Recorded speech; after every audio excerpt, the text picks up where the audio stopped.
Today's review is sponsored by I'm With Me t-shirts. Watch it, Alan. I'm shooting.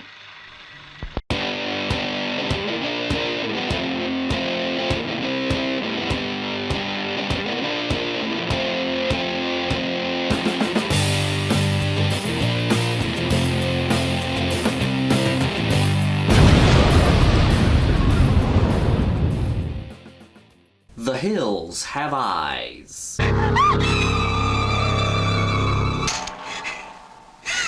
I come back for you later, girlie.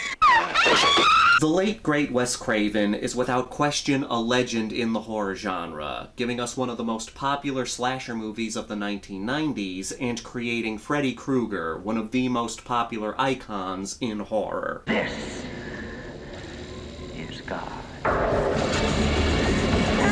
But for me, my favorite movie directed by Craven is The Hills Have Eyes. The story is simple. A family on vacation wanders off the beaten path, they get stranded in the middle of the desert, and run into a feral family of cannibals. There are a lot of similarities with Texas Chainsaw Massacre, which we will get into.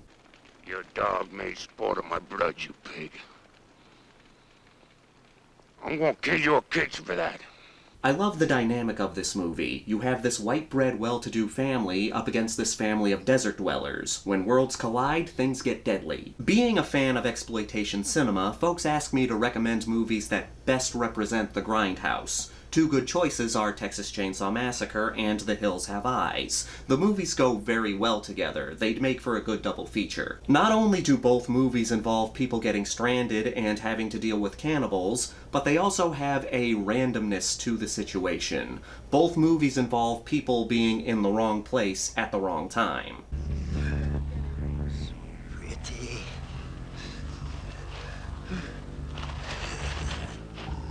One of the reasons I love horror is because most of them take ordinary people and throw them into a dangerous situation. It's not like action movies, which I also love, where you have a secret agent, a cop, or a buff guy going up against the bad guy. In horror, you have Joe Schmo and Jane Schmo going up against the enemy. The main characters are your typical all-American family, the Carters. You have Big Bob, his wife, and son Bobby. All right, men, synchronize watches. It's 3:38.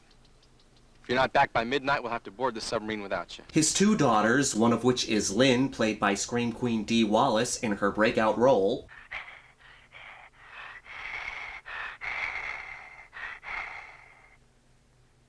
What the hell was that? You have her husband Doug, who has different values than Big Bob, and their baby girl Katie. Oh, and of course there's their two dogs, Beauty and Beast.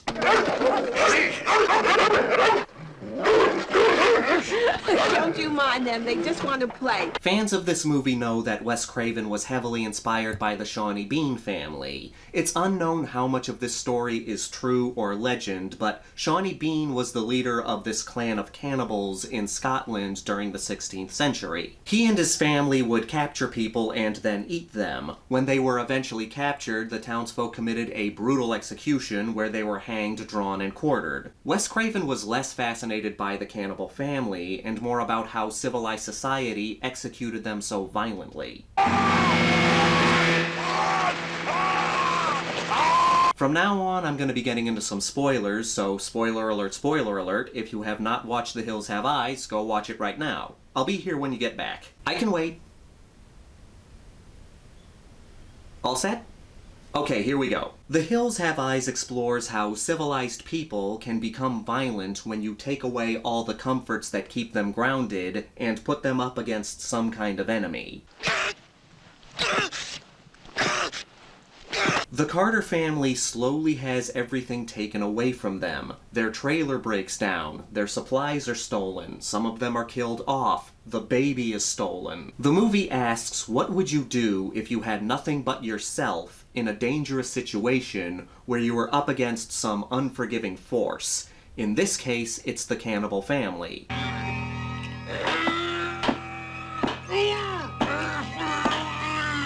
Speaking of the cannibals, they are the main draw of the movie for me. This is a family versus family kind of movie, taken to bloody extremes. They aren't just a threat, they're treated like characters. It is like in Texas Chainsaw Massacre. We see what goes on in the world of the killers. We see the family hierarchy. We see how this psychotic family works. The standout killer is of course Michael Berryman, who played Pluto. He was born with hypohidrotic ectodermal dysplasia, which is what gave him his unique look.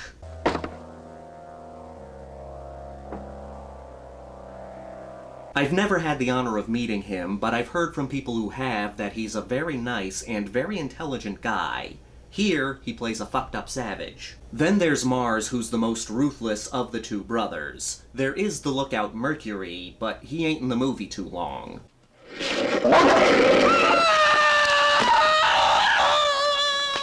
There's Mama, who doesn't do much, and then there's the little sister Ruby. She's different from everyone else in this family. She wants to get out of this lifestyle, and she ends up helping the Carters towards the end of the movie. Hey, get But the unsung villain who does not get enough praise is Papa Jupiter. That's just some stuff that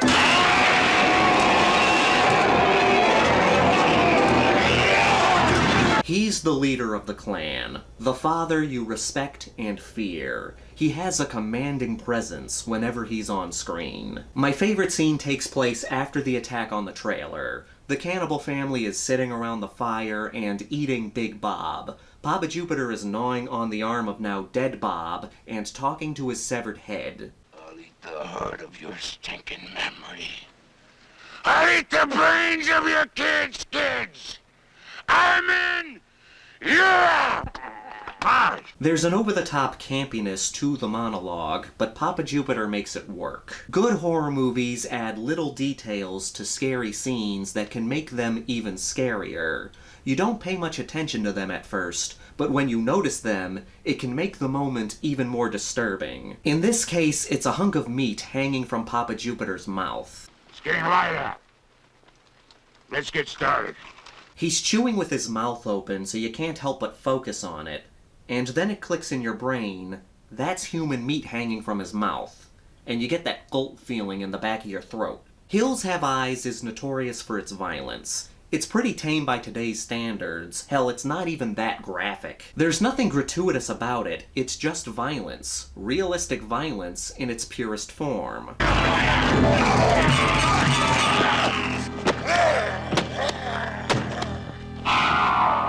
And for me, that makes them more effective. The kills aren't flashy, they're not over the top, they're just raw. I like bloody, gory, over-the-top kills as much as the next Gorehound, but realistic kills hit me harder. The most notorious scene in the movie is the attack on the trailer and the killing of the two mothers. After chaos breaks loose with Big Bob being set on fire, the trailer getting trash, and Brenda Carter getting assaulted, Mars steals the baby. Where the hell are you going with my baby? Get out of the way, bitch.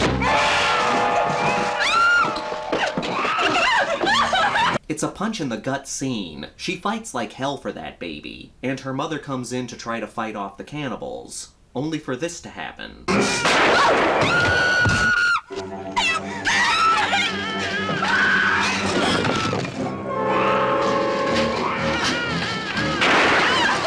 It was still early in my horror fandom when I watched this. I had never seen anything like this in movies before. Usually in movies, at least one mother lives, but here they're both blown away in seconds. Like I said, it's not overly graphic, but it's raw. That shot to Dee Wallace's gut feels real.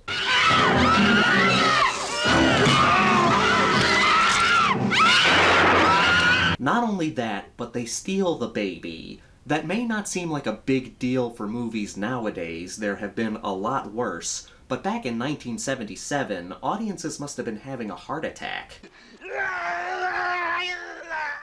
Mars, you get him? Kill the baby. During the filming of Hills, that idea was actually considered, but the cast and crew were against it. There was a saying on set along the lines of, "If the baby dies, I'm walking." Now, whenever I talk about The Hills Have Eyes, I'm asked the inevitable question, what do you think of the remake? I'll be talking about that in my next video, but until then, let's get to the Grindhouse rankings. We've got a body count of 8. The kills consist of, but are not limited to, stabbings, gunshots, dog attacks, and being set on fire. The villains are some of the most underrated in horror. Pluto, Mars, and Papa Jupiter are great antagonists, and I like how they're treated like characters, not just monsters for the protagonist to be scared of. The movie has a dirty, gritty quality to it, much like Texas Chainsaw Massacre, which may be why I love it so much. The violence is not flashy, it's just hard-hitting. In many ways that can make it even more effective. We get some good protagonists. We don't want to see these people die, especially the baby. It's an unforgiving movie, not afraid to kill off people you don't think are going to die.